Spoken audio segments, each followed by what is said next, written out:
스가랴 10장의 말씀을 이제 마지막 묵상을 위한 질문을 같이 공부하도록 하겠습니다. 1번 이스라엘은 누구를 찾아야 했는가? 1절이죠. 일자 써 있는 1절을 말하는 거예요. 그 다음 그러나 그들은 무엇으로 이를 받으려고 했으며 그 결과는 어떠했는가? 이건 2절입니다. 그럼 성경을 보시면서 대답을 하시면 돼요.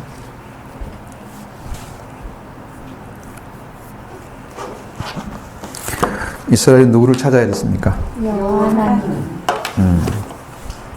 그러면 이제 그분이 누구가 뭐가 되시는 거죠? 여기서는 그까지 못 찾아내면 답이 아닌 거예요. 이스라엘의 목자. 그렇죠. 참 목자. 지금 목자를 잃어버렸잖아요. 그래 하나님께서 목자가 되어준다고 지금 그러신 거죠.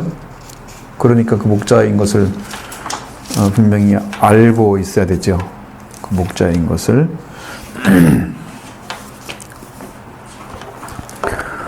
그들은 무엇을 이를 받으려고 했습니까?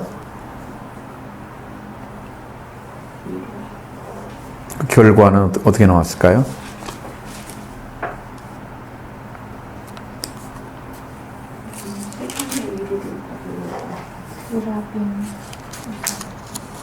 그렇지. 드라빔의 어떤 그렇지 허탄한 말. 자, 이게 신이 아니잖아요. 신이 아닌 것을 이제 믿고 그걸로 위로를 받으려고 하는 거죠. 또 복술자 있잖아요. 점쟁이 막 비슷한 거죠. 이들도.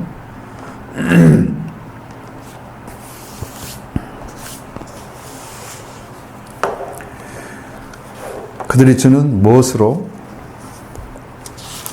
거짓 꿈. 그렇죠. 거짓 꿈.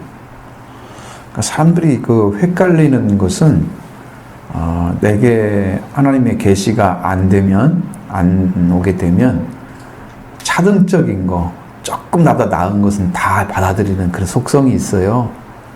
인간이 약하니까 나보다 좀 나은 사람한테 가서 물어보고 싶은 거지. 그래서 어디로 가냐? 점쟁이한테 가고 그런단 말이에요. 나는 좀 모르겠으니까 길 좀 가르쳐 달라 이 말이야. 나를 좀 인도해 줘라. 그런 의미로 가는 거잖아요. 뭐 돈 주면서 그냥 거기 가가지고 뭐 하겠어요. 그렇죠? 돈 주면서 왜 돈을 줘? 아무것도 아닌 사람한테. 자기가 필요해서 그런 거잖아. 그러니까 그 인간의 모습이에요. 근데 사람들은 거짓된 꿈을 준단 말이죠. 사람들이. 그것을 위로를 받으려고 하는 거야. 이게 지금 또 우상을 섬기고 있다는 얘기입니다. 이스라엘 백성들이. 신앙에서 이것을 잘못 가면 이런 경우가 많이 생겨요. 그러니까 여러분 뭐 예언 받으러 가지 마시고 성경으로 예언을 받으시고 말씀을 들으셔서 예언을 받으시면 돼요. 아들에게 음성을 주신다고 말씀하셨잖아요. 약속하셨죠? 약속. 아들한테 음성을 주시는 거예요. 이스마엘에게 복을 주시는 게 아니고 이삭에게 복을 주시는 거야. 음성은 이삭이 다 받잖아요. 이스마엘은 아브라함이 얘기해가지고 겨우 복 받고 끝나버렸어요. 내가 큰 딸아 만들어주고 뭐 저쪽 하겠다고 약속해놓고 그냥 나머지는 이스마엘에 대한 축복은 전혀 없어요. 말씀이 안 내려오지 하나님께서. 이삭에게 직접 말씀하신 건 이삭을 통해서 하나님이 하시는 거잖아. 그러니까 그렇게 되는 거니까 여러분도 그렇게 허탄한데 가가지고 뭐 의지하고 어떤 사람이 뭐 이 사람은 정말 예언의 능력이 뛰어나대 뭐 그러고 쫓아가가지고 좀 알려달라고. 제가요 청년 때 한 번 가봤어요. 교회 와가지고 한 분이 있었어요. 가봤더니 엉터리 같은 얘기를 하는 거야. 그래서 다음은 안 갔어요. 나보고 동장이 되랴. 그런 것이 어디가 있어. 하나님이 지금 어떤 일을 하려고 지금 준비했는지를 모르는 거야. 예언자들도 하나님 주신 계시가 아니면 자기가 그 자리에서 무슨 얘기를 해요? 지어내는 거지 다. 동장이 몰라요? 센터, 동센터. 옛날에 동장이라 다 그랬잖아. 뭐 센터로 뭐 동장. 그런 얘기를 한단 말이야. 그게 돈 갖다 주고 뭔 짓을 하고 있어 지금. 그래 아깝지. 그돈. 그리고 2번이 하겠습니다. 4절에서 메시아에 대한 표현들을 어떻게 하고 있는가 한번 찾아보시죠. 모퉁돌, 네. 싸우는 활, 말뚝, 말뚝, 싸우는 활, 싸우는 활,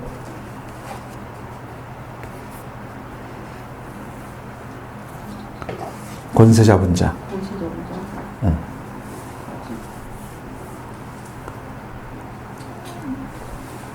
이분이 다 그 일을 해요. 이분이 다 그 일을 해요. 그것이. 그리스도가 오셔서 이거 다 가지고 있는 거예요. 속성이. 한번 바뀌면 안 빠지잖아요. 아주 단단하죠. 말뚝이잖아요.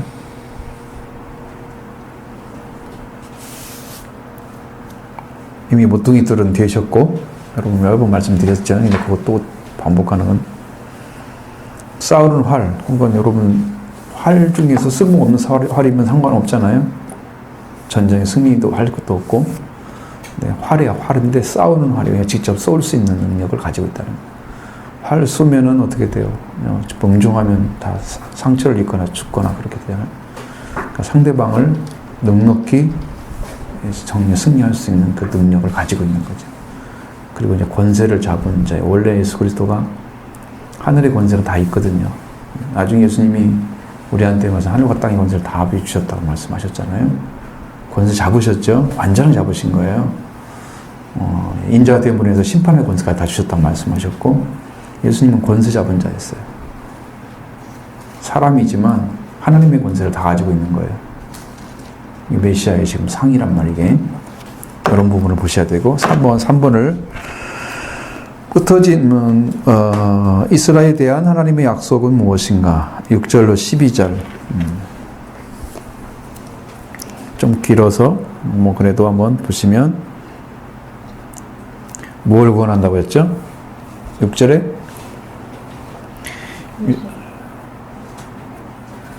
유다 족속을 견고하게 한다. 그렇죠. 그 다음에 요셉 족속을 구원할 자. 구원할 자라고 말씀하셨습니다. 그리고 그가 돌아올 것이다.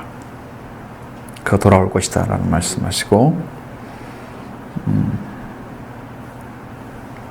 그들이 먼 곳에서 나를 기억하고 그들의 자녀들과 함께 돌아올지라. 그들을 이제 데리고 온다는 거예요. 여호와께서 그들을 자녀들과 함께 돌아온다. 9절에 나와 있죠. 돌아오게 하시는 약속을 하셨고, 그리고 포도주를 마신 것 같이 마음이 즐거울 것이다.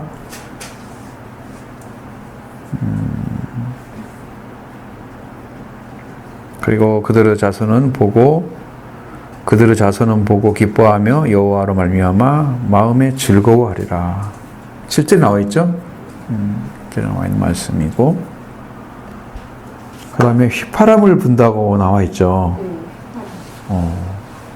피리와 같은 거라고 했죠? 양들이 다 모이는 것처럼, 양떼를 모으는 거니까 휘파람을 불어서 그들을 모을 것이고, 그들이 전에 번성하던 것 같이 번성하게 하는 거예요. 예전처럼 똑같이 번성하게 만든 거죠. 그런 축복을 드린다 그랬고, 내가 그들에게 나 여호와를 의지하여 견고하게 할 것이고 그들이 내 이름으로 행하리라. 이제 하나님의 이름이 그들 위에 세워지는 거죠. 씌워지는 거예요. 여호와 이름으로 불러지는 존재는요, 굉장히 높은 위치에 있는 거예요. 하나님의 이름으로 불려지는 거. 이삭의 하나님, 아브라함 하나님 불러지잖아요. 되게 높은 위치에 있는 거예요. 그렇게 만들겠다는 것이죠. 여호와 이름으로 행한다는 거죠. 이제 그들이 단단히 세워진 거예요. 이제 그런 말씀이 이제 자세히 나온 것이고, 그다음 11장을 넘어가겠습니다. 11장을 보시면 11장의 제목은 배척 당하는 메시아가 제목이고, 다 이제 이유가 다 있죠. 왜 배척을 당하는데 누구한테 배척을 당하는가, 이것도 다 나오죠. 첫 번째는 1번은 악한 목자, 목자라고 하면 지도자와 같은 위치를 항상 생각해야 돼요. 그냥 어차피 영적인 위치이니까 목자이면 지도자가 돼요. 1절부터 13절의 말씀 먼저 읽어보겠습니다. 레바논아 내 문을 열고 불이 백향목을 발휘하라. 너 잣나무여 곡할지어다. 백향목이 넘어졌고 아름다운 나무들이 쓰러졌음을로다. 바산의 상승나무들이 곡할지어다. 무성한 숲이 엎드러졌도다. 목자들이 곡하는 소리가 나며 그들의 영화로운 것이 쓰러졌음이로다. 어린 사자의 부르짖는 소리가 나며 이는 요단의 자랑에 쓰러졌음이로다. 아멘. 여기 이제 작은 1번 나오죠? 나무에 비유됐습니다. 지도자가 나무에 비유됐어요. 성경이 그런 것들이 많이 나와요. 1절에 레바논아 내 문을 열고 불이 내 백향목을 불사르게 하라. 그럼 사르게 해야 되잖아요. 그러니까 문을 열어줘야 되죠. 백향목은 어디에 많냐면 레바논에 많이 있단 말이에요.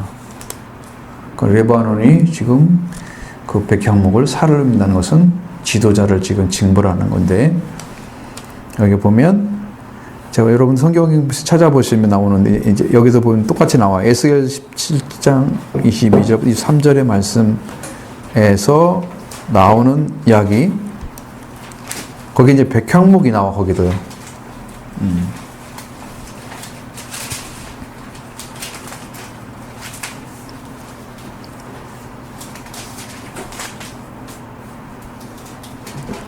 한번 읽어보시죠.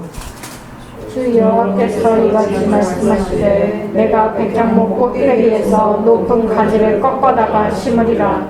내가 그 높은 새 가지 끝에서 연한 가지를 꺾어놓고 우뚝 솟은 산에 심되 이스라엘 높은 산에 심으리니 그 가지가 무성하고 열매를 맺어서 아름다운 백향목이 될 것이요 각종 새가 그 아래에 깃들이며 그 가지 그늘에 살리라.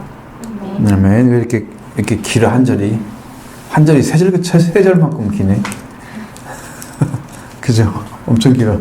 23절이 원래 이제 22절 말씀이 중심이 되는 거예요. 여기는 어떤 거냐면 백향목 내가 또 백향목 꼭대기에서 높은 가지를 취하여 심으리라. 여기 이제 백향목이라는 존재는 바벨론에서 느부갓네살 왕을 가리키는 거예요. 백향목을 써야 되죠. 거기서 느부갓네살 왕을 가리키는 거예요.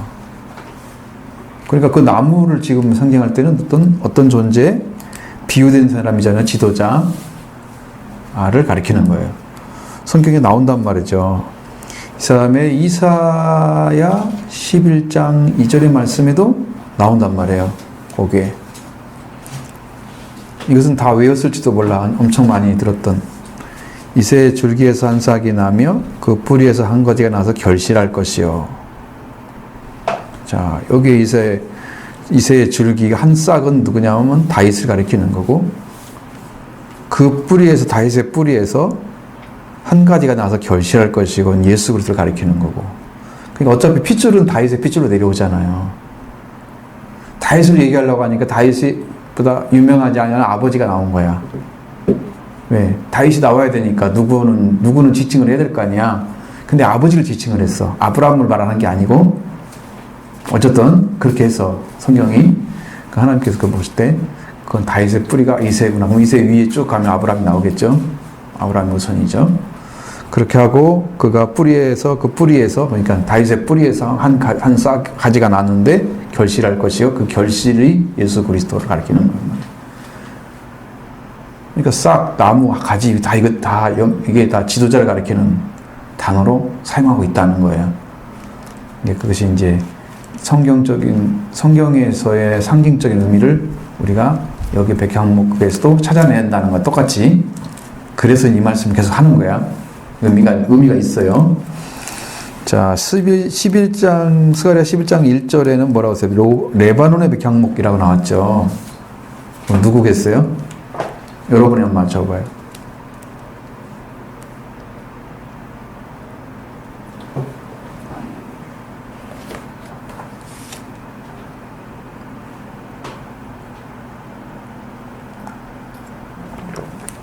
백향목이 많은 데가 레바논이라서 레바논을 얘기하는 거지 꼭 레바논을 말하는 게 아니야. 그 땅을 말하는 게 아니야. 비유로 지금 얘기하는 거예요. 그 레바논의 백향목이 굉장히 무성하잖아요. 그러니까 이스라엘 백성들을 다스리는 지도자를 가리키는 거예요. 이스라엘의 지도자가 백향목으로. 둔갑한 게 아니고 하나님 상징해서 말을 해주고 있는 거예요. 자, 그래서 보면 이 본문의 문맥은 뭐냐면 메시아의 날로 예루살렘의 포위와 함락 그리고 조후 70년부터 71년 사이에 로마 군대에 의해서 완전히 이제 그 포위를 당하죠. 그리고 전 국토가 다 황폐화된 그런 사건, 불살라버린다고 그러잖아요. 불살라버린다잖아요. 실제로 이루어진 게 그거밖에 없어요. 다른 사건이 나타나지 않았어. 이스라엘 민족이 70년에 이제 망해가기 시작하잖아요. 망했던 그 기억이. 마사다에서 최후의 항전을 해가지고 거기가 무너지니까 다 무너져 버렸어요. 이스라엘은 진작에 무너졌고, 이스라엘이 이제 완전한 그 패망을 한 사건이죠. 그래서 병력은 보통 이스라엘 북쪽인 레바논으로부터 밀고 들어왔다고 합니다. 그쪽이 이제 들어오기가 쉬운가 봐요. 방향이. 그리고 참하는 바산과 요단강역을 포함한 전 국토에까지 미치게 된 거죠. 거기서 들어와가지고 싹 국토를 다 먹어버리는 거예요. 삼켜버리는 거예요. 이게 심판의 불입니다. 하나님께서 그래서 저는 아무도 할 수가 없었고, 따라서 레바논은 자신을 기다리고 있는 하나님의 심판의 불의 문을 열 수밖에 없었다. 심판의 불. 레바논의 백향목도 그 공습을 견디지 못했다면 소나무는 무슨 희망이 있겠어요? 아무것도 희망이 없죠? 다 불타버리면 어디서? 탈무드에서는 이렇게 말합니다. 유대인 랍비들은 여기서 레바논의 성전을 가리키는 것으로 해석을 했다고 그래요. 이 레바논의 성전 건축에 백향목을 많이 공급해줬기 때문에 그걸 성전이라고 생각을 하는 거예요. 또 사실 성전도 불타버렸잖아요. 다 무너지고 돌 안에 돌도 남지 않고 다 무너졌죠. 어차피 그거 비슷한 거야. 그러니까 그렇게 보든지 이렇게 보든지 멸망은 멸망이다 이 말이에요. 그 멸망을 얘기하는 거예요. 레바논 백향목이 불타버리는 지도자들과 함께 다 멸망을 당하는 그 지도자가 하나님께 서서 회개를 해야 돼요. 지금 이제 여러분 우리가 나라 지금 이게 어지럽잖아요. 이렇게 싸우고 있는 모습이 영적으로 어떤 모습이냐 그러면 지금 아담과 하와가 타락을 했어요. 하나님께 먹지 말라는 나무의 열매를 먹었죠. 그래 하나님 찾아왔잖아요. 내가 먹지 말라는데 이거 누가 먹었냐 아담한테 물어보니까 뭐라고 해요? 하나님이 준 여자가 먹게 해서 내가 먹었어요. 그 여자한테 물어봤더니 어떻게 해요? 뱀이 나를 꿰물어 배웠어요. 다 핑계만 되잖아요. 지금 우리 타락한 인간의 모습을 보여준 거래요. 지금 싸우고 있는 것이. 타락한 인간의 모습. 그러니 여러분, 회개해야 할 자리에 서로 상대적으로 높네, 낮네, 이런 거 해서는 안 되는 거죠. 회개의 모습을 보여줘야죠. 회개는 안 하고 하나님의 도움을 구하지도 않고 그냥 자기들 힘으로 정권을 쿠데타나 똑같죠. 그런 짓 하면 안 되죠. 국민이 그래도 뽑았는데 범죄를 하지 않거나 나라에 어떤 문제를 심각하게 가져오거나 그런 일 있으면 국민이 일어서가지고 이렇게만 일어서면 안 되지. 태극기 부대는 그냥 가야 되고 정상적인 사람이 일어나야지. 그래서 그거 하지 못하게 만들어야죠. 옛날 롯데호텔 전두환한테 한 것처럼 정상적인 게 아니잖아요. 그렇게 해야죠. 그것이 아닌데 그렇게 밀어붙이면 그건 범죄 집단이지. 타락한 인간의 모습이지. 아니라고 하나님께서 보시는 거죠. 그렇게 하는 게 아니라고. 하나님은 여러분이 회개하는 모습 보고 싶어 합니다. 진실하게 회개해서 열매가 되셔야 됩니다. 왜냐하면 하나님께서 지금 추수를 하고 계시는데 주님이 직접 하시는데 주님이 주의 종들을 통해 추수를 하고 있습니다. 근데 복음을 외치고 회개하고 돌아오면 추수가 됩니다. 회개하지 않는 자는요 추수에 들어갈 수가 없습니다. 쭉정이들입니다.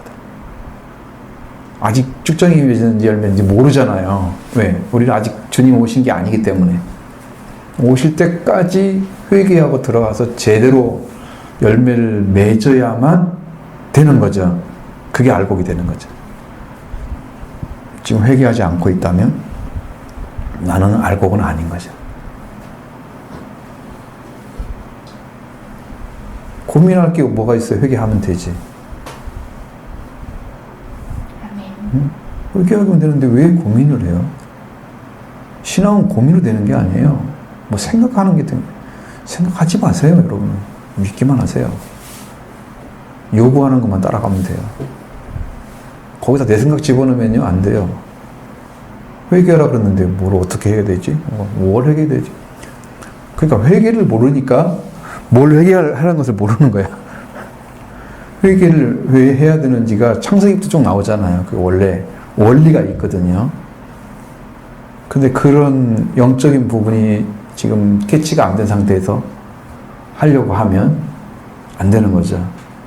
그럼 우리가 어디에 있는데 돌아오라고 그러지? 지금 내가 어디에 서 있는데 하나님 돌아오라고 그러지?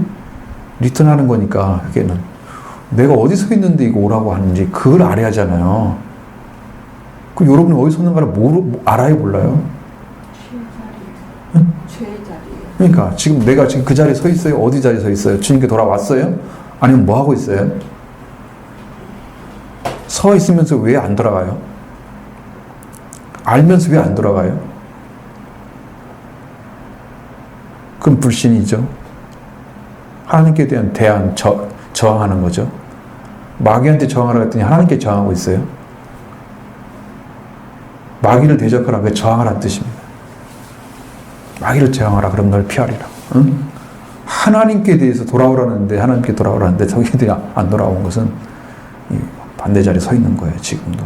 버티고 있는 거예요, 하나님 앞에. 죄악입니다, 그건.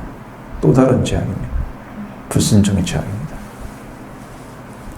불순종의 자식들 가운데 역사하는 영이 있다고 그랬잖아요. 공중권세를 잡은 자. 악한 영에 사로잡히면 안 돌아오죠. 영이 떠나기 전까지는 안 돌아오죠. 여러분 그런 삶을 살면 안 되죠. 이미 돌아오라고 주님 말씀하셨고 요한을 통해서 이미 회개를 다 증거해 주었고 다 알려줬어요. 여러분이 회개할 수 없는 것이 없어요. 다 하게 만들어줬어요. 지금까지 말씀을 통해서. 근데 그걸 안 하고 있는 것은 여러분의 잘못이에요. 확실하게 회개하셔야 돼요. 지금 교회가 얼마나 위기인지 여러분 모르고 있는 거지. 얘기를 안 하니까. 제가요, 오늘 아침에 새벽에 한 40몇 분에 일어났어요.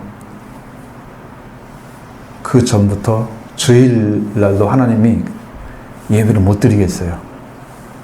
토요일날 준비하는데요, 못하게 하시는 거예요. 마음에서 확 막는 거예요.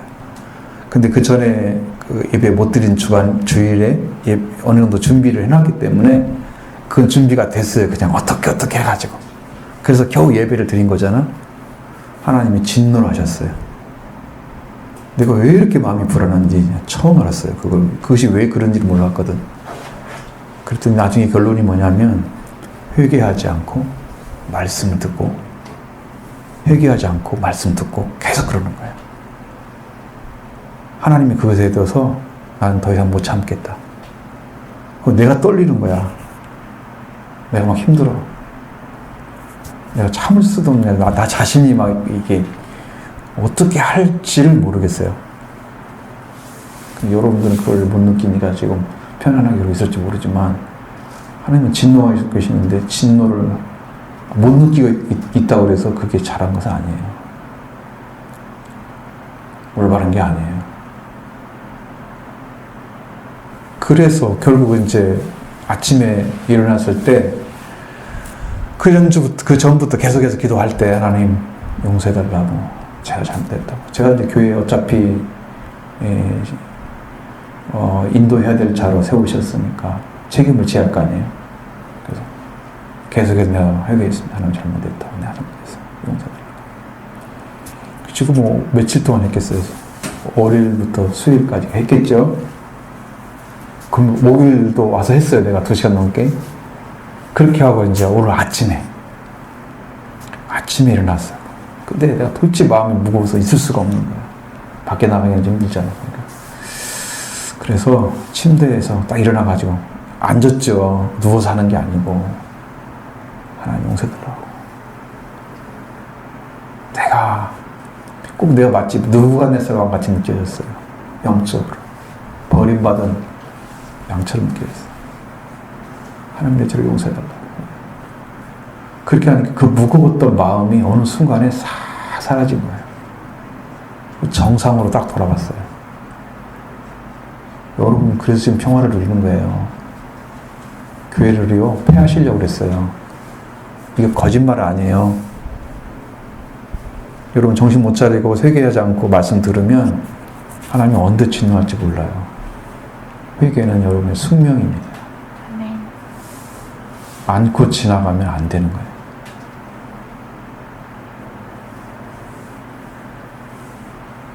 여러분이 무거운 짐이 아니고요. 짐을 벗는 거예요. 회개를 통해서. 근데 그 말씀을 증거하면 여러분들이 기쁘게 듣질 않아요. 아직도. 회개가 축복이라는 걸 모르죠. 죄에서 벗어나는 삶이 얼마나 행복한지 모르시죠. 아직도. 그러니까 그 죄를 회개하면서 제가 여러 번 길을 말씀드렸어요. 죄사함 얻게 하는 회개가 세례요한의 세계다. 그게 물이다, 물. 물과 피가 성령이잖아요. 그리고 회개를 통해서 죄사함을 얻게 하는 회개의 세례를 받고 회개를 하면 그 회개가 시작되는 거죠. 그럼 내가 죄사함 받을 분으로 인도받게 되는 거고 그 죄를 사하시는 분이 세례요한보다 능력이 많으신 분이고 그 능력이 많으신 그분이 죄사함을 주시는 분이었어요. 그 죄사함을 주시는 분한테 가서 만나서 죄사함을 주면 이제 성령 받는 자, 성령 세례 주실 분을 만나가지고 이제 열매가 되는 거죠. 그 길을 안 걸어간 사람들은 다 쭉정이에요. 그래서 나중에 얄곡과 쭉정이를 나눈다는 말을 마태복음 3장에 다 나온단 말이에요. 타작마당을 정하게 하사, 그렇죠? 쭉정이를 모아서 불에 던져지고 알곡과 곡간에 드릴 것이다 말씀하시잖아요. 거기서 결정되는 거예요. 회개한 자에게만 이게 해당되는 거예요. 쭉정이, 나머지 쭉정이도 아니죠. 완전히 아예 열매 자체가 맺을 수 있는 길을 걸어간 적이 없어. 회개를 통해서 길이 열어졌습니다. 축복의 길. 천국의 열쇠입니다. 여러분의 복 받으라고 주시는 건데 이게 부담이라고? 이러면 교회 생활 하면 안 됩니다. 이 사람.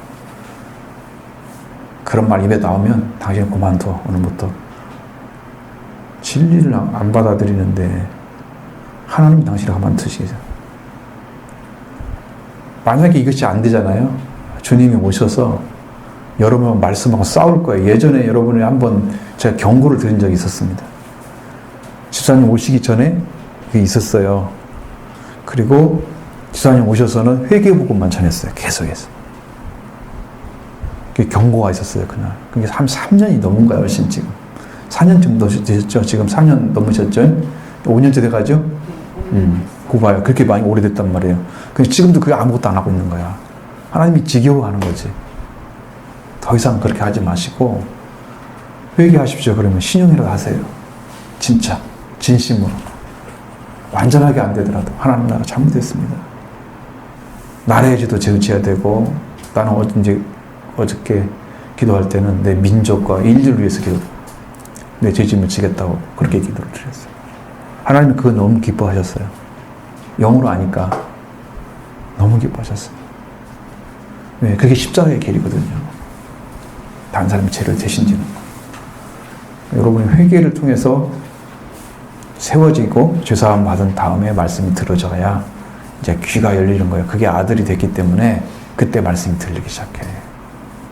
회개가 안 되고는 말씀이 안 들려요. 그러니까 맨날 어렵게만 한 거야.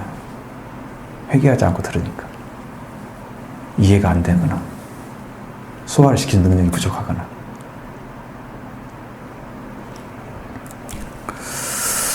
어쨌든 그런 문제가 있으니까 여러분 혹시 그 문제 해결하시고 돌아오길 바랍니다. 자, 스가랴 11장 2절에 바산의 상수리 나무 나오죠. 사산의 상수리 나무들아, 이렇게 나오죠. 바산의 상수리 나무여.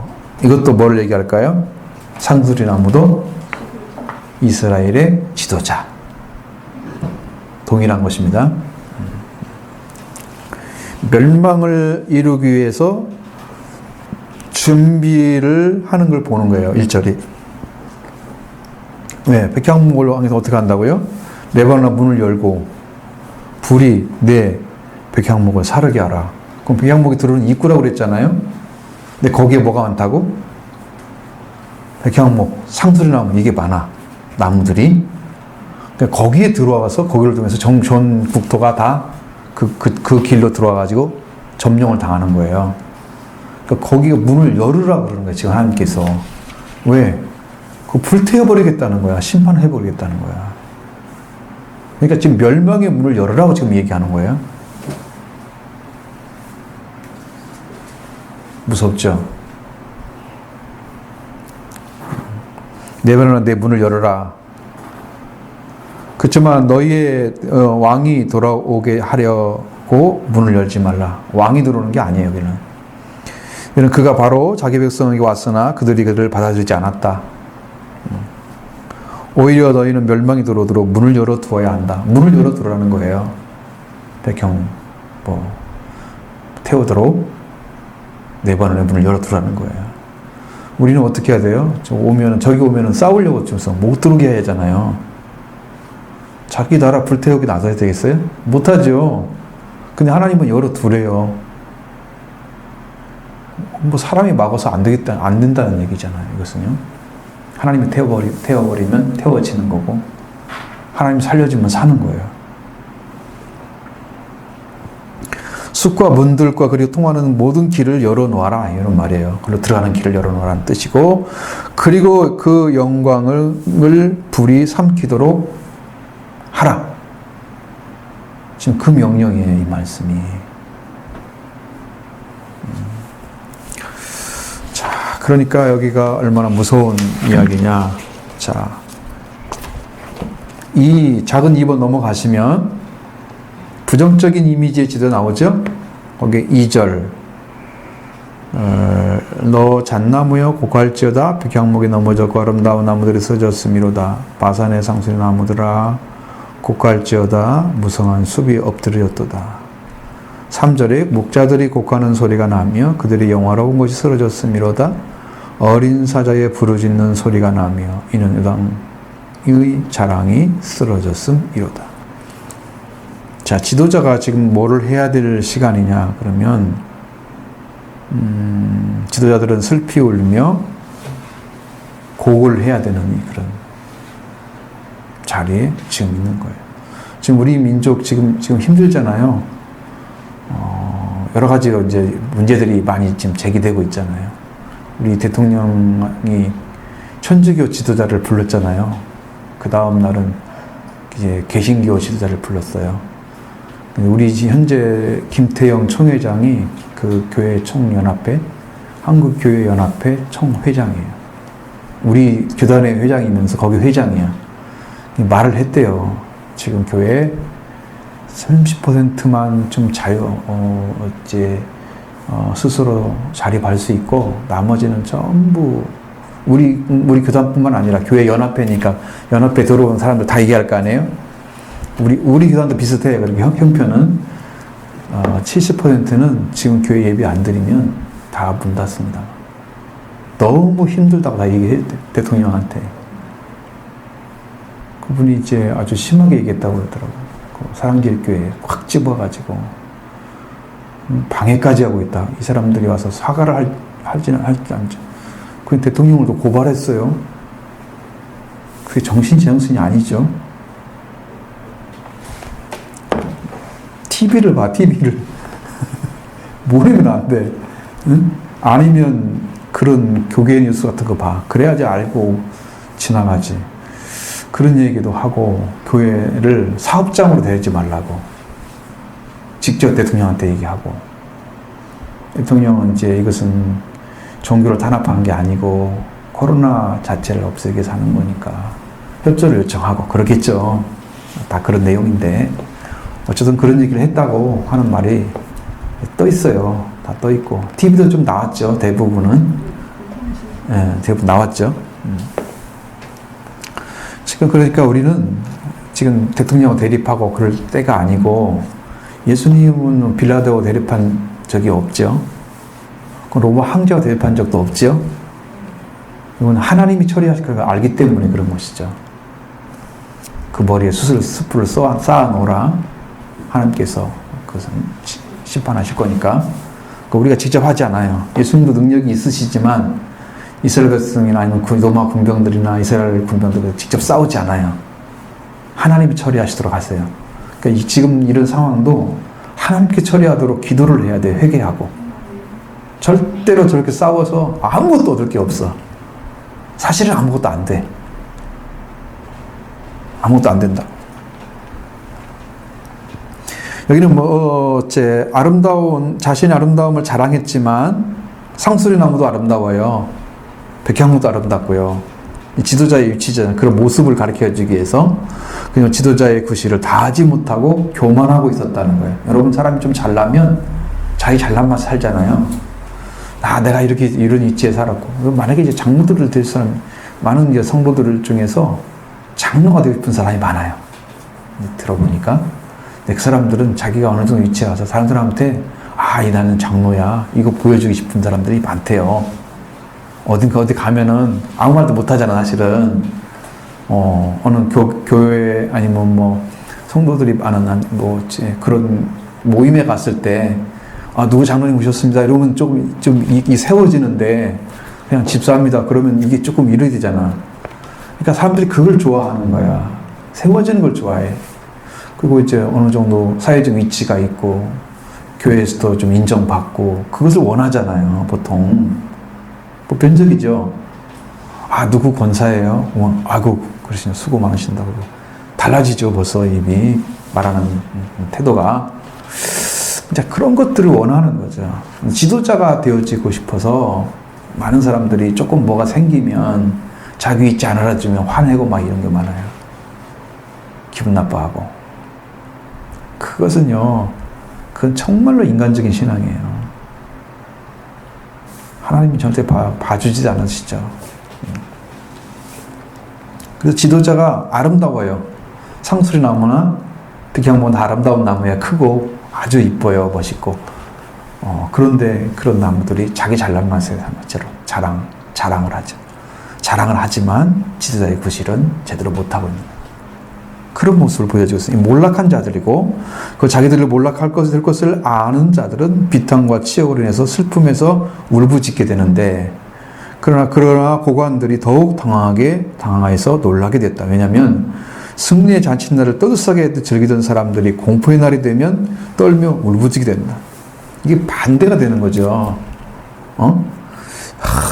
잔칫날에 대해서 떠들썩하게 이기면 좋은 날이 생길 거라고 생각했던 사람들이 이게 지금 이 잔칫날이 아니고 뭐가 됐어요? 심판의 날이 되어버렸잖아요. 그러니 울고 부르짖게 되는, 덜덜 떨면서 울부짖게 되는 거지. 그들은 다른 사람보다 더욱 슬픔에 빠져 있기 때문에 고관들은 그게 직능상 목자들을 가리키는데, 그들은 뭘 해야 되냐면 자기들이 책임진 하나님의 남은 무리를 보호해야 됐습니다. 이건 양을 가리키는 거잖아요. 무리를 보호해야 될 대상이었어요. 그들은요. 무리를 보호해야 될 자리에 세워졌어요. 또한 그 방백들, 그러니까 그 지도자들이죠. 제자들은 모두 이런 의무를 지금 가지고 있습니다. 그러나 그들은 어린 사자들과 같이 고함을 질러서 무리들을 공포로 몰아넣고 그들은 갈기갈기 찢어서 자기의 밥으로 삼아버리는 사자와 같은 짓을 해요.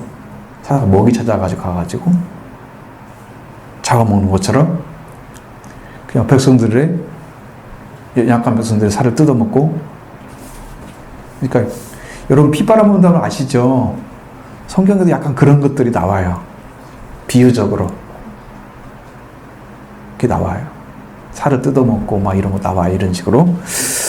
그리고 이제 목자와도 같았던 그들은 어린 사자로 돌변해서 돌변하게 된 것은 그들에게는 그 당하는 자들에게 엄청 비참한 일이 되어버렸습니다. 자기 위치를 잃어버리면은요 변질돼요. 자기 위치에 서 있으면요 변질이 안 돼요. 아담과 하와가 자기 위치를 안 섰어요. 어디에 서 있어야 되냐면 하나님 앞에 서 있어야 되거든요. 동산나무 뒤에 숨으면 안 되죠. 숨었죠? 이미 끊어졌다는 거예요, 관계가. 그걸 말하는 거예요. 자기 위치는 하나님 앞에 서 있어야 됩니다. 위치를 잃어버리면 다 망하는 거예요. 위치를 잃어버리면. 천사들도 어땠어요? 자기가 세워진 지위를 버리고 하나님께 대항하던 자들이잖아요, 영적으로. 그러니까 타락한 천사들, 이게 마귀죠. 자기 지위를 떠나면 다 망하는 거예요. 그게 하나님이 정하신 방법이에요. 세워진 자리를 안 쓰고 딴 자리에 가서 서 있는 거예요. 자기 마음대로.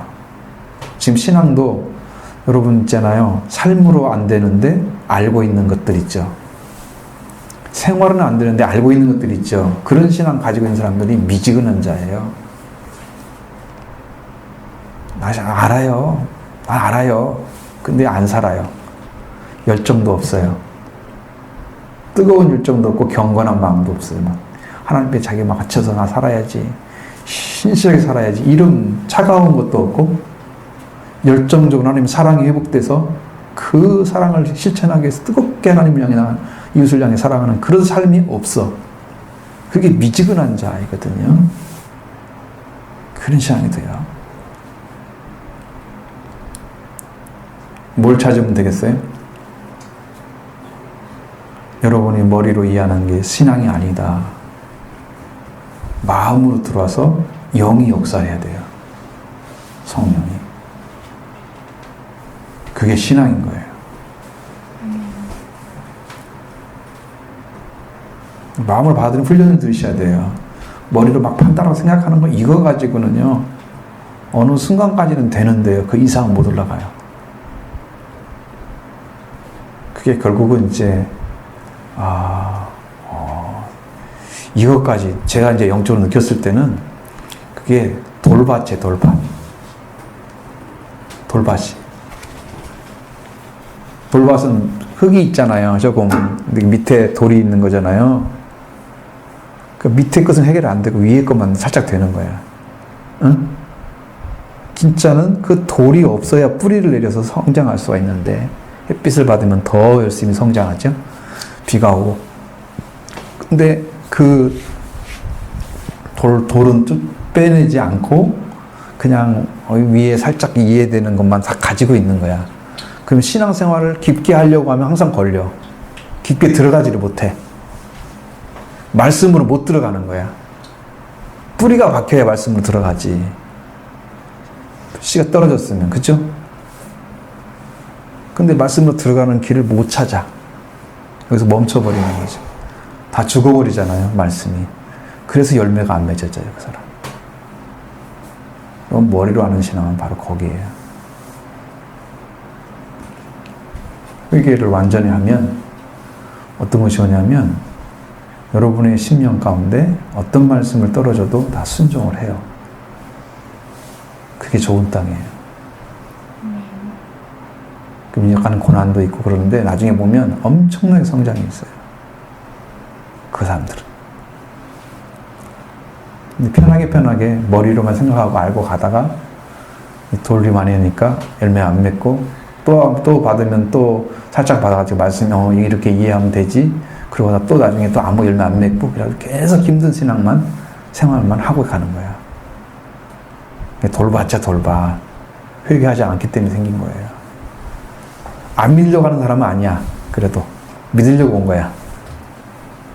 그렇잖아요. 말씀도 안 받죠? 여러분, 내가 믿는다고 해서 믿는 게 아니에요. 회개하지 않고는 안 믿어져요. 돌밭이 깨져지지가 않아요. 그 부분을 여러분이 회개하라고 완전하게 내려놓으시기 바랍니다. 이기셔야 됩니다. 이 시기를 잘 넘어가야 교회가 그 사명을 감당할 수가 있어요. 자, 목자들이 자기의 자랑이 황무하게 되었기 때문에 그들은 울부짖었다 그랬습니다. 목자들의 자랑이었던 푸른 초장과 그걸 뒤엎었던 수많은 양떼들이 결판이 나버렸습니다. 결단이 났습니다. 젊은 사자들은 요단 자랑이 황무지가 되었기 때문에 울부짖고 있고, 그 누구예요? 젊은 사자가 된 사람들이 지도자들이죠. 요단의 자랑은 뚝 위에 있는 숲과 같았고 사자들은 그 안에서 몸을 도사리고 숨어 있는 모습, 이런 모습을 그들이 가지고 있는 거예요. 무리를 보호해야 할 대상들이요, 자기들이 얻을 것이 없으면 이게 고통당하고 힘들어하고, 먹을 거 있으면 막 자기 찢어 먹어버리고 갈기를 찢어서 자기가 삼아버리고, 악한 지도자의 모습은 여러분 얼마나 많이 타락을 해요. 우리나라도 그 대통령들이 막 수천억씩 막 뜯어낸 사람도 있잖아요. 굴지 회사를 통해서. 과거에 대통령 그랬잖아요. 그리고 몇 천억씩 지금 다 이제 국세청에 자진 납부해야 될 돈들이 어마어마하잖아요. 왜? 그거 다 자기 돈이 아니고 권력을 이용해서 다 착취한 거죠. 나쁜 지도자들은 다 다른 사람이 돈이 있으면 다 뺏어먹고 자기 배 채우고 그러고 살아요. 그런데 이제 강물이 불어나게 되면 어떻게 되냐? 숲에 숨어 있었는데 이 사람이 강물이 불어나게 되면 어떻게 되냐? 더 이상 배기지 못하죠? 그러게 되면 그들의 사자들이 그 속에서 기어 나와서 울부짖고 있었는 에레미야 49장 19절처럼 그 말씀에처럼 울부짖고 있습니다. 권력을 잡은 자들은요, 권력을 제멋대로 이루고 목자가 아니라 사자처럼 변하게 되면 공의의 하나님께서 그들을 교만을 낮추시고 권력을 꺾으시려는 것을 각오해야만 됩니다. 절대로 하나님 내려주신 권력을 자기 방법으로 쓴 사람들은 반드시 처단합니다. 역사상 다 그렇게 됐습니다. 다 그렇게 됐어요. 그 역사가 안 하면 하나님이 하십니다. 그래서 여러분, 유명했던 그런 로마의 황제들의 삶을 보면 그 황제들이 제대로 산 사람이 하나도 없어요. 다 누구한테 맞아 죽고, 로마 초대 황제들 10대 황제가 있거든요. 다 고통 속에 죽고 이상한 게 막, 왜? 악한 짓을 너무 많이 하니까 나중에는 스스로 멸망을 당하는 거야. 악이 악을 더 삼켜서 더 악하게 만들어지고 정신상자 되고 막 권력을 너무 함부로 쓰는 거죠. 막 그래서 그걸 모르는 거예요. 하나님께서 그걸 꺾어 버립니다. 교만하면 하나님께서 쓰실 수 없습니다. 어느 순간에 하나님을 배반할 줄 모르잖아요. 그 사람이 능력도 주고 다 줬다고 생각해봐요. 그 사람들이 그거 가지고 가서 하나님을 위해서 사용하게 되면 순종해야 되기 때문에 겸손해야 하잖아요. 순종하려고 하면, 교만하면 그걸 가지고 자기 방법을 써버린단 말이에요. 그런 그 부흥사를 전 많이 봤거든요. 물질만 요구하고 사람들에게. 그래가지고 어느 교회 가서는 자기가 얼마나 뜯어냈다고 얘기하고 다니고 막 그런단 말이에요. 응? 내가 가면 얼마나 나와, 헌금이. 자기 자랑이잖아요. 그리고 나는 얼마나 받아. 얼마나 웃긴 소리예요. 거저 받으니 거저 주라고 그러는데 거저 주기는커녕 돈을 받아야만 이런. 어디서 부르면 나 얼마짜리야? 이게 나온다는데 가난한 교회는요 부흥해도 못해요. 오면 얼마나 준비를 하고 있어야 되니까.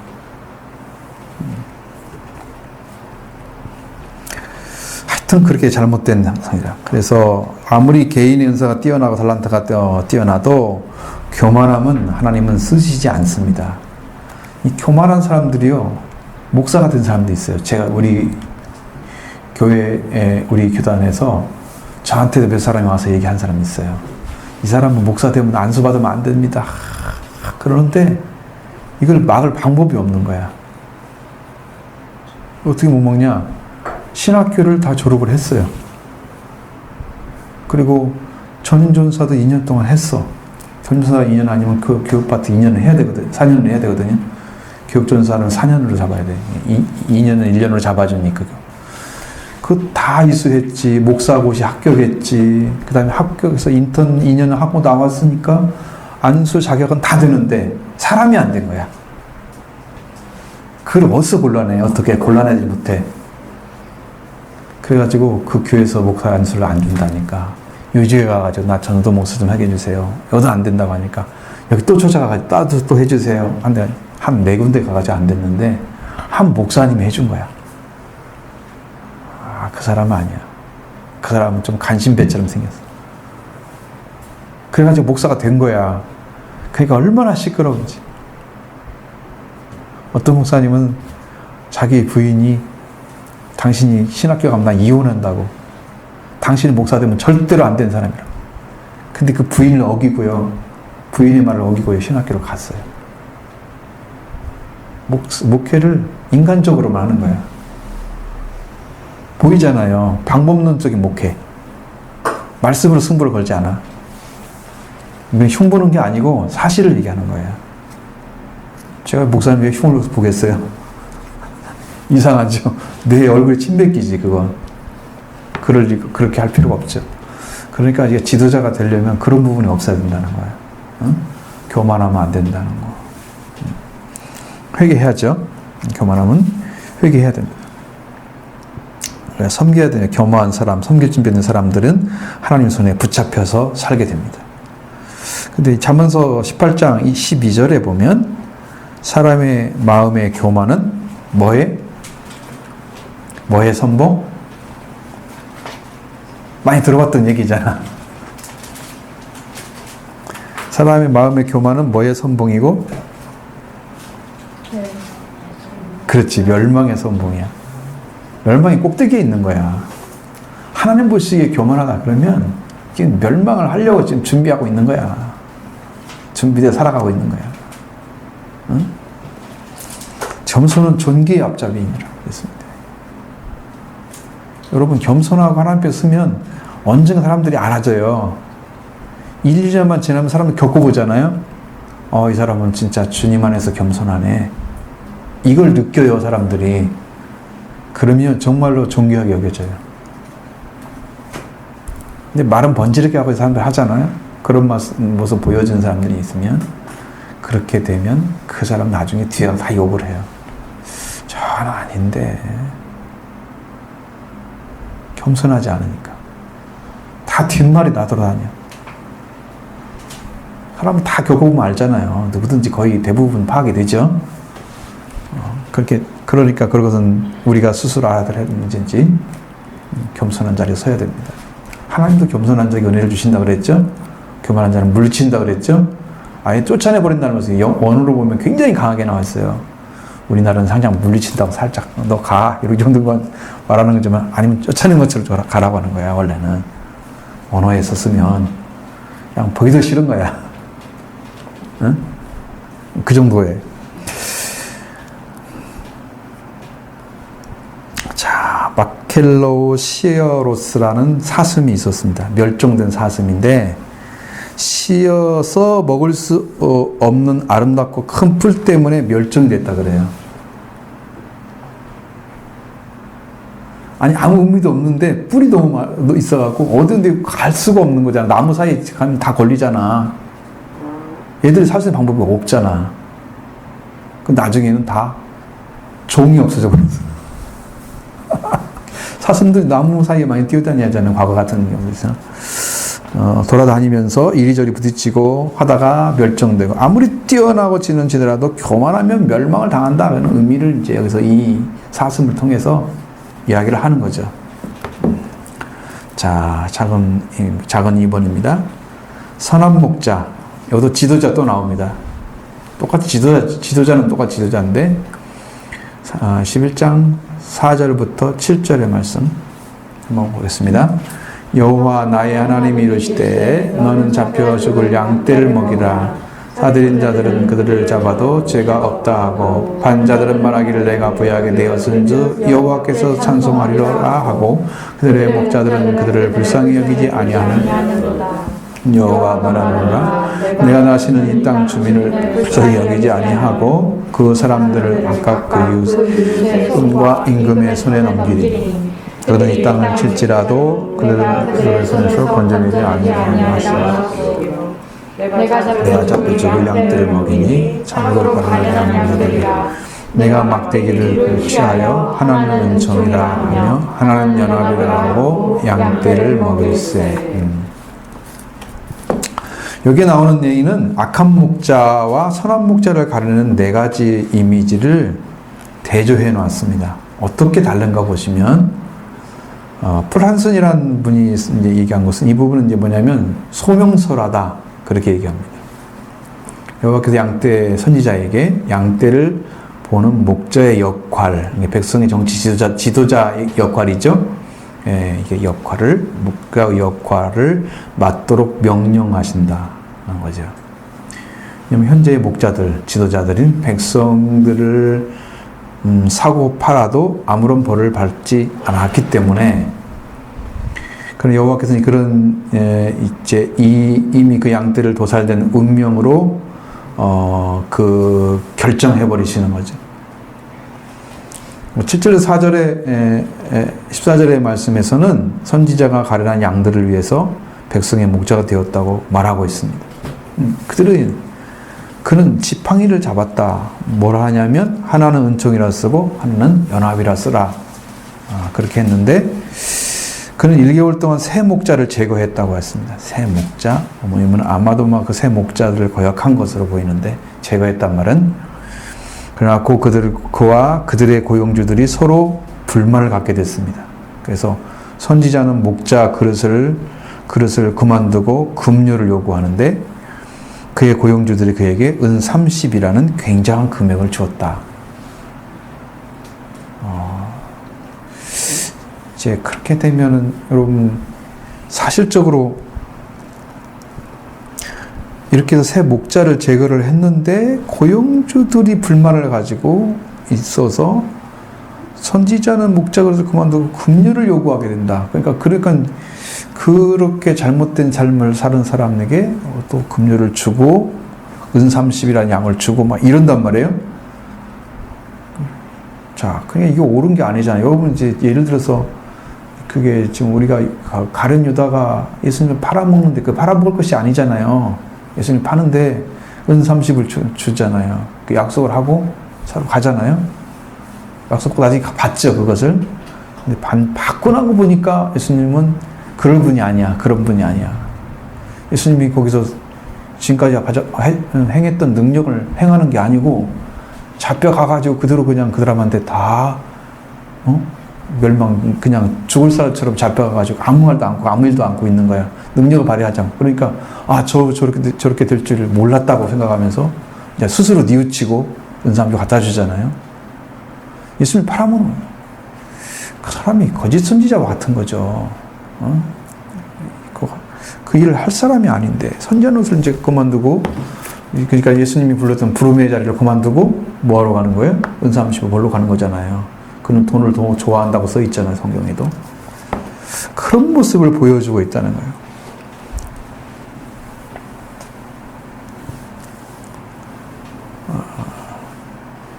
그래서 그러나 그는 그것을 성전에 있는 토기장이 재련금에게 던져 넣었다 그랬어요. 여기는 우리는 뭐라고 써 있죠? 우리가 알았던 가룟 유다는 뭐라고 어디다 갖다 놨어요? 성전 고에 던져 넣었다 그러니까 사람들이 성적인 놓기는 합당치 않다. 그래가지고 토기장의 밭을 샀다고 그랬죠. 아겔다마라 해가지고 피밭을 샀던 거죠. 자, 여기 이제 그러나 그는 그것을 성전에 있는 토기장에게 던졌다 했어요. 그 두 지팡이를 부러뜨려 버렸습니다. 첫 번째는 은총이라는 지팡이. 그 여호와와 백성들이 맺었던 언약을 상징하는 거예요. 앞에 나왔죠? 7절에 연합 나오죠? 은총 나오죠? 그 은총이라는 것은 바로 여호와와 백성들이 맺은 언약을 상징하는 지팡이를 가리키고 있습니다. 두 번째 지팡이는 연합이라는 것은 북쪽 이스라엘과 남쪽 유다 사이의 형제 관계를 상징하는 거예요.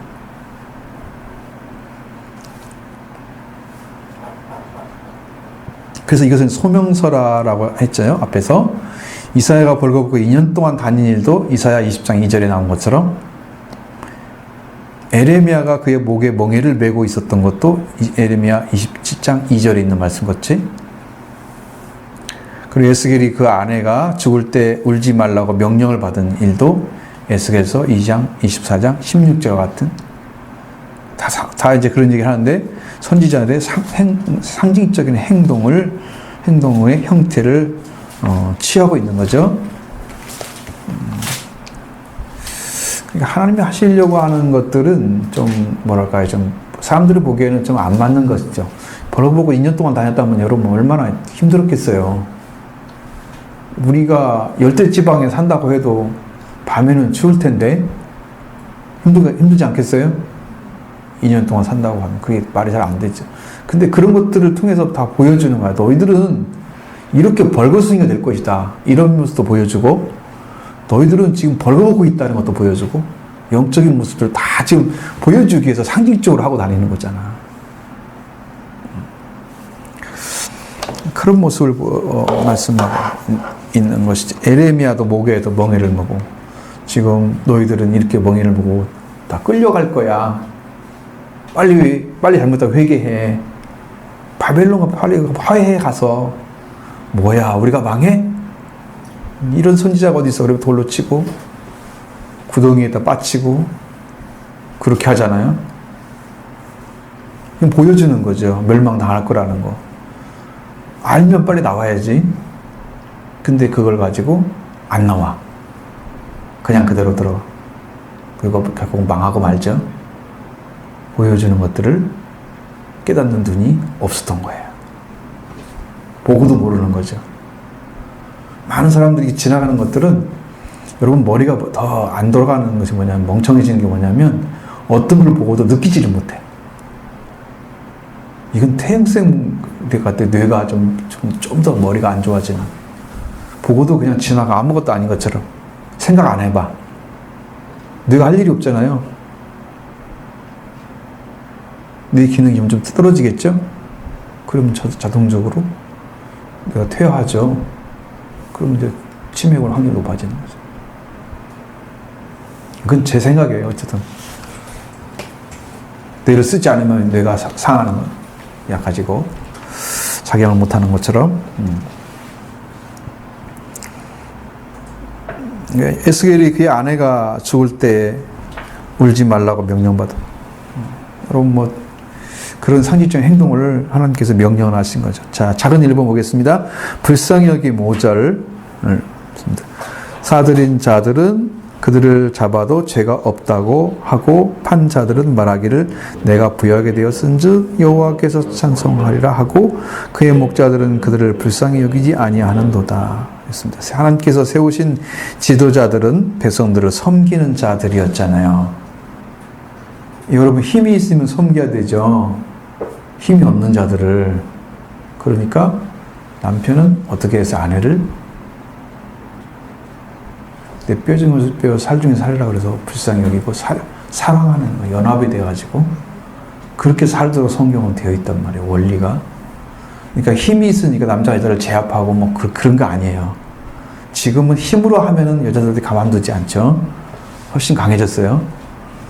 옛날하고 달랐죠. 당하지 않습니다. 어지간해서. 그래서 이혼율이 높아진 거죠. 예전에는 여자들 되게 져주는 게 많았을 거야, 아마. 젊었을 때는 다 죽어 산다 그렇게 말을 하고 늙어서 보자 그런다는데 요즘은 그런 게 없잖아요. 야, 너 힘들어? 그만둬. 그 이혼율이 엄청 높아지는 거야. 부모들이 못 견뎌. 그거 보면서 꼴 못 보는 거지. 아마 그럴 거예요, 대부분들. 자, 하나님께 세우신 지도자들은 백성을 섬기는 자들인데 백성들을 섬기기 위해서 가장 첫 번째 요소가 뭐냐면 그게 그들을 불쌍히 여기는 것입니다. 이것저것 다 살펴보면서 아, 이거 안 되겠네. 이거는 이렇게 도와줘야지. 그러다 보면 한 사람 한 사람 케어가 되어지고 이게 점점 넓어지잖아요. 그럼 훌륭한 그런 지도자가 되는 거죠. 뭐 한 번에 다 할 수는 없지만 크게 되는 거죠. 그들은 상처를 받았고 그들의 실수한 가능성도 있고 그들은 연약함을 가지고 있는데 늘 불쌍히 여기는 것이 성경적인 지도자 상이라는 거예요. 누구를 여러분 대하든지 그런 마음만 조금만 있으면 그 문제가 생길 리가 없어요. 거의 대부분이. 다 해결돼요. 대입된 사람들은 그냥 저 사람들하고 나하고 똑같은 상대적인 역할을 막 해버리는 거예요. 내가 그 위에 서가지고 불쌍히 여기는 마음이 없는 거야. 상대적으로 와버리는 거지. 저게 뭔데 나한테 요거 막 같이 싸우려고 하고, 응? 같이 도전하고, 그런 마음이 되어버리면 싸우게 되는 거고, 조금이라도 불쌍히 여기는 마음이 있으면 싸움은 사라지죠. 케어가 되는 거죠. 그게 이제 권력자니까. 권력자는 이게 위에 서 있는 사람들이니까 그 권력을 가지고 그렇게 불쌍히 여기는 것이 된다는 걸 아시고, 그 다음에 악한 목자는 뭐냐면 그 5절의 말씀처럼 그들을 불쌍히 여기지 않는다는 거예요. 그들의 목자들은 그들을 불쌍히 여기지 아니하는도다.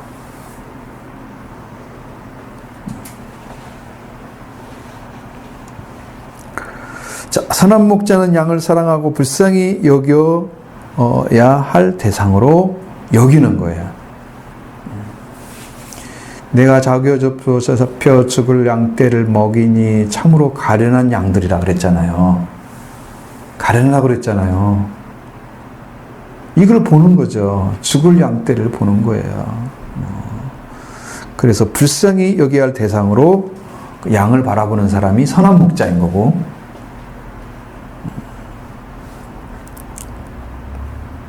악한 목자는 불쌍히 여기지 않는. 자, 선한 목자로서 예수님의 백성을 향한 마음.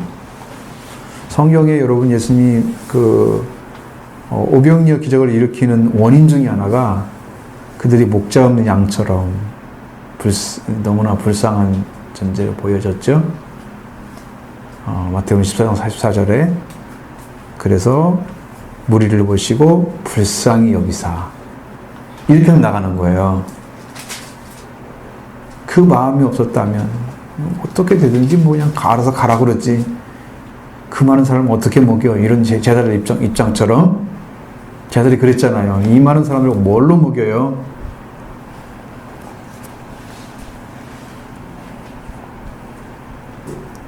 그래서 하나님께서 세우는 지도자의 목적은 뭐냐면 백성들을 섬기는 자다. 섬기는 자.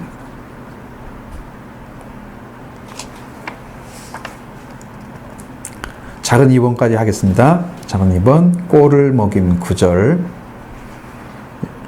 읽어볼까요? 내가 이르되 내가 너희를 먹이지 아니하리라. 죽는 자도 죽는 대로, 명하는 자는 명하는 대로, 나머지는 서로 살을 먹는 대로 들으라 하고. 이건 뭘 얘기하는 것 같아요? 먹이지 않는다? 죽는 자는 죽는 대로 놔둬버리고, 망하는 자는 망하는 대로 놔둬버리고, 나머지는 서로 살을 먹는 대로 그냥 놔둬버리고, 알아서 하라 그러고. 뭘 얘기하는 거예요? 누구를 말하는 거예요 지금? 그렇죠. 악한 목자. 양떼를 먹이지 않고 돌보지 않고. 이거 말씀을 잘 안 먹이면 큰일이죠. 큰일이죠. 선한 양떼는, 선한 목자는 양떼들을 어떻게 해요? 4절에. 그렇죠.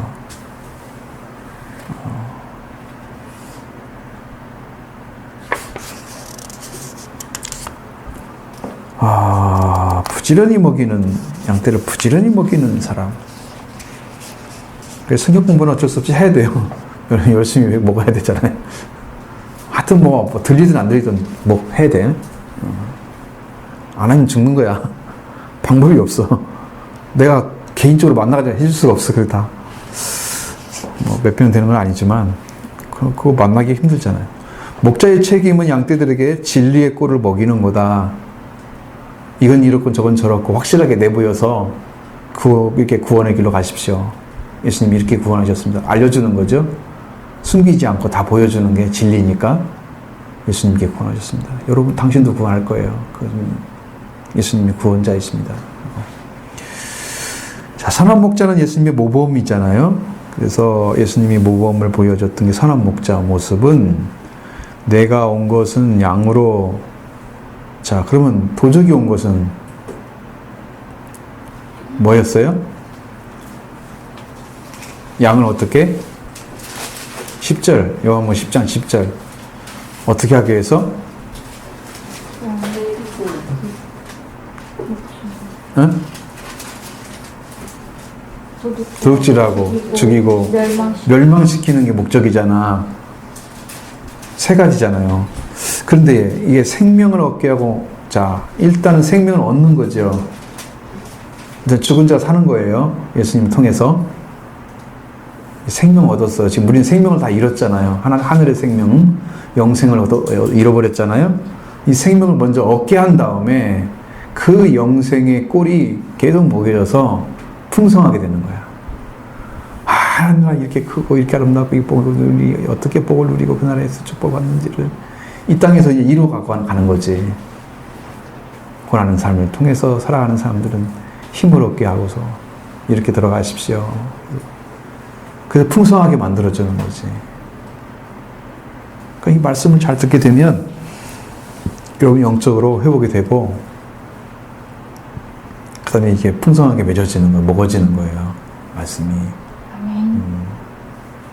그 길을 이제 성경을 통해서 다 열어주죠.